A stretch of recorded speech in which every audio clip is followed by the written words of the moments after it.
বিসমিল্লাহির রহমানির রহিম। আসসালামু আলাইকুম প্রিয় ভাই বোনেরা, কেমন আছেন সবাই? আশা করি আল্লাহর রহমতে পরিবার পরিজন নিয়ে সবাই ভালো আছেন। আমিও আমার পরিবার নিয়ে ভালো আছি, আলহামদুলিল্লাহ। কানিজ ফাতেমা সংসারে নতুন আর একটি ভিডিওতে সবাইকে স্বাগতম জানাচ্ছি। আমি কানিজ। আশা করি বরাবরের মতো আজকের ভিডিওটি আপনাদের ভালো লাগবে। আমার সব মিষ্টি মিষ্টি আপুরা দেখেছি রমজানের জন্য বাসাবাড়ি পরিষ্কার করে নিয়েছে, কিন্তু আমি এতদিন নিতে পারিনি। আজকে পরিষ্কার পরিচ্ছন্নতার কাজে আমি হাত দিয়েছি। এতদিন কেন নিতে পারিনি তা জানতে হলে আমার ভিডিও শেষ পর্যন্ত সঙ্গেই থাকুন। আমি রুমের ঝুলগুলো ঝাড়ু দিয়ে এখন বারান্দায় চলে এসেছি। রুম যেরকম ময়লা হয় তার চেয়ে বেশি ময়লা হয় বারান্দার অংশটা। যেহেতু আমাদের রোড সাইড বাসা, ময়লাটা একটু বেশিই হয়। আমি রুম ও বারান্দা পরিষ্কার করে এখন বারান্দার গ্রিলগুলো ঝেড়ে নিতেছি। আমাদের এই বিল্ডিং এ অনেকে কবুতর ও পাখি পালে, আর আশেপাশের বিল্ডিং এরও একই অবস্থা, বারান্দার মধ্যে কবুতর ও পাখি পালে। আর এমনিতে বাইরে থেকে অনেক চড়ুই পাখি আসে, চড়ুই পাখিগুলো এসে গ্রিলের মধ্যে পটি করে নোংরা করে দিয়ে যায়।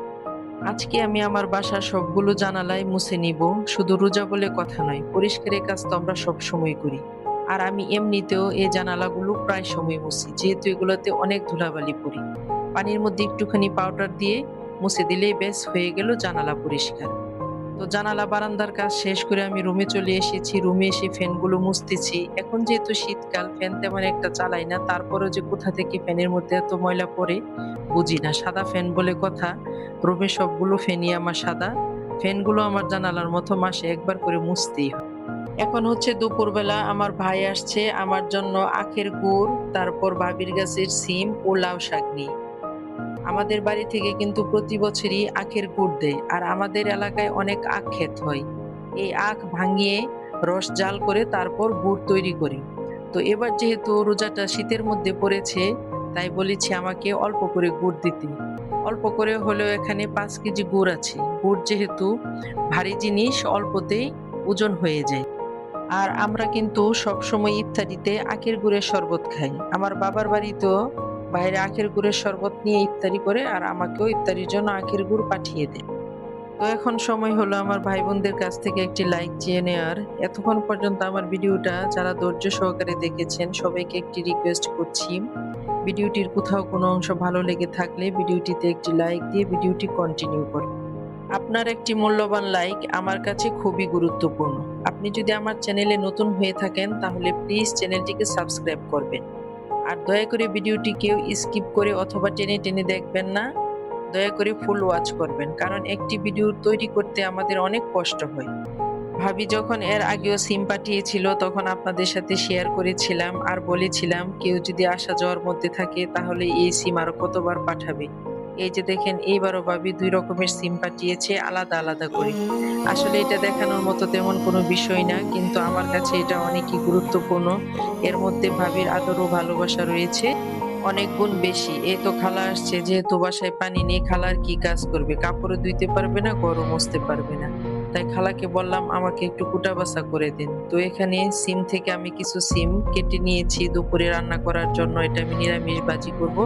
আর খালা লাউ শাকগুলো বেছে নিতেছি। এই ফাঁকে আমি ফ্রিজটাও পরিষ্কার করে নিয়েছি। আর এই যে গুড়গুলো আমি নরমাল ফ্রিজের মধ্যেই রাখি, বাইরে রাখলে কেমন জানি একটা উপরে ফাঙ্গাসের মতো পড়ে যায়। তো ফ্রিজ আমার খালি। এই মাছ মাংসের কোনো বাজার এখনো করা হয়নি রোজার জন্য। ইনশাল্লাহ রোজার আগে মাছ মাংসের বাজার করা হয়ে যাবে।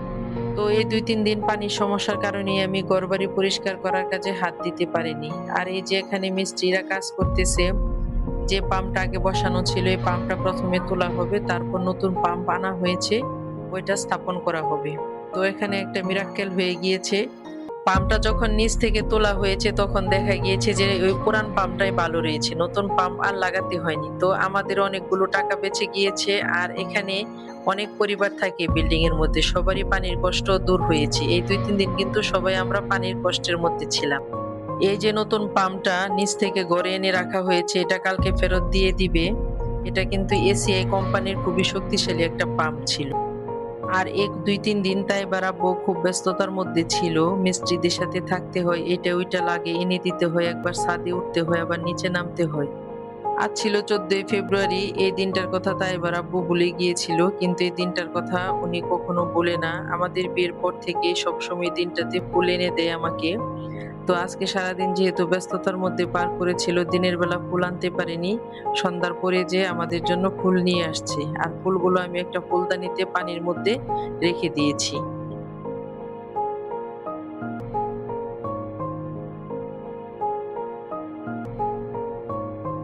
14ই ফেব্রুয়ারি ফুলের সাথে তাই এবার আপু আমাদের নাস্তা খাওয়ার জন্য এনেছিল ডাল পুরি ও সাথে দিয়েছিল এক্সট্রা ডাল। এই ডালটা খেতে কিন্তু খুবই মজা ছিল। আমাদের এখানের হোটেলগুলোতে পুরি কিনলে পুরি খাওয়ার জন্য সাথে ডাল দিয়ে দেয়।